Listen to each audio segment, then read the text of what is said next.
353व्या शिवराज्याभिषेक दिनी 150 महिलांचे हरिपाठानं अभिवादन. हरिपाठ परिवाराच्या वतीनं 353व्या शिवराज्याभिषेक दिनाचं औचित्य साधून कोकणकडा मित्रमंडळ रायगड व रायगड प्रतिष्ठान सोलापूर यांच्या संयुक्त विद्यमान होणाऱ्या राज्याभिषेक सोहळ्याच्या सेवेसाठी बळीराम जांभळे महाराज यांच्या मार्गदर्शनाखाली 100 महिला, 50 मुली व 50 पुरुष मिळून सर्वांच्या वतीनं श्री छत्रपती शिवाजी महाराजांना अभिवादन करण्यात आलं.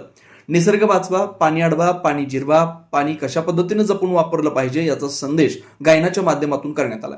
हा कार्यक्रम करण्यासाठी रोहित पवार, अध्यक्ष कोकणकडा मित्रमंडळ रायगड, रायगड प्रतिष्ठान सोलापूर, अध्यक्ष शिवाजीभाऊ भोसले तसेच हरिभक्तीपरायण सुधाकर इंगळे महाराज यांचं सहकार्य लाभलं. या कार्यक्रमासाठी हरिपाठ परिवार शाखा निराळे बस्ती, डुमणेनगर, बाळे, संत गोरोबा काका महिला भजनी मंडळ, लष्कर, स्वागतनगर या ठिकाणाहून सर्व भाविक गोळा झाले होते.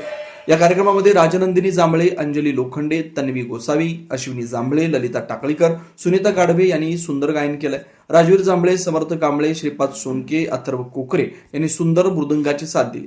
हा कार्यक्रम संपन्न करण्यासाठी तुकाराम लोखंडे, अनिकेत जांभळे, गुरुनाथ ताटे, भाऊ भागवत, अविराज जांभळे, सुनील दाते यांनी परिश्रम घेतला.